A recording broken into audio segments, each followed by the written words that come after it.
go. Get closer to it. There you go. Now watch. See it? See how I can't get his hips to the top? Watch. His legs back. No hips. We're starting to work towards the clients doing a taper. We're warming up the abs for bracing. We're warming up the belt squat for motor potentiation as far as doing the right movement. And then we're warming up the posterior chain with the 45-degree back extensions. And then we're gonna do a light method squat, which is gonna make it harder at the top and lighter at the bottom, which is uncommon to normal weights. So it's gonna change the gradient, but also get everybody used to handling heavy shit at the top. Go deeper. Always work your depth on these. Normal people will have a tendency to go on their toe or their midfoot to push because the knee is stronger than their hips.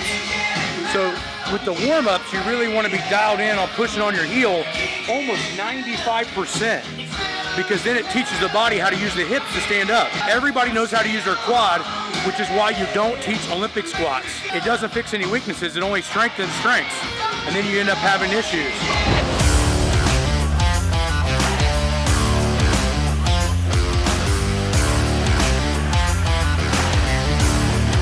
That first one, you rushed it so fast, you were on your toes a little, then you fixed it. Okay. That was really heavy, there's no fixing it. So pick it up smooth and make sure your foot pressure is perfect before you take off. Got it. Let it settle. Let it settle. Yeah. Back.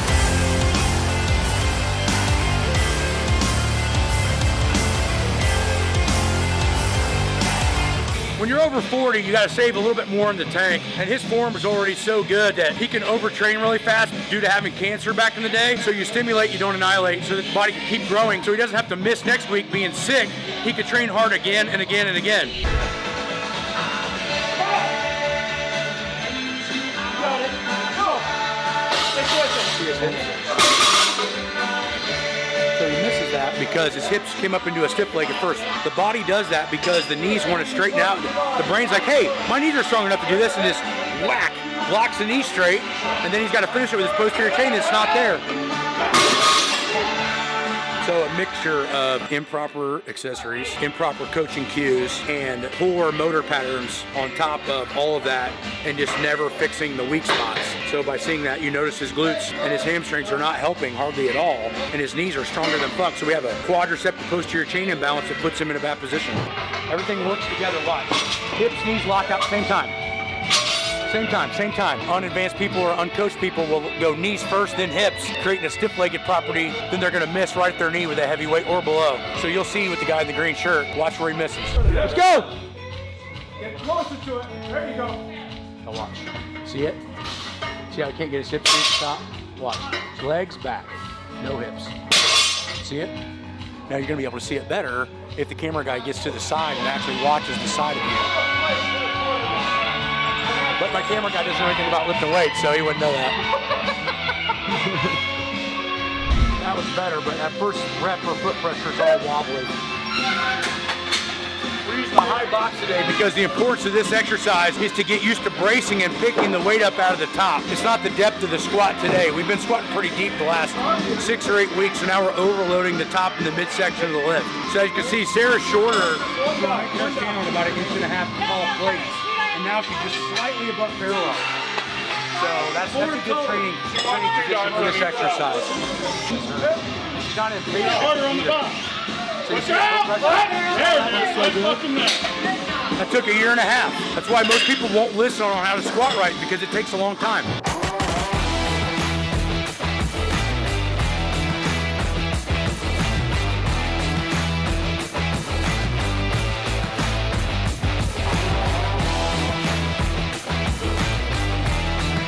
Good work though. The only thing you fucked up on that first rep, you picked it up soft.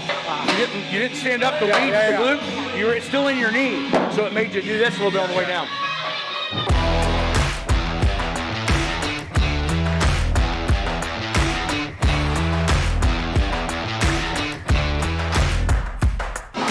You watch his feet every time he goes, and that's average people. That's why you don't lift in an elevated shoe. That's why you learn how to squat on a belt squat before you put a bar on your back, so that all that's dialed in. That's why you'll watch everybody else that trains with us and they don't do that.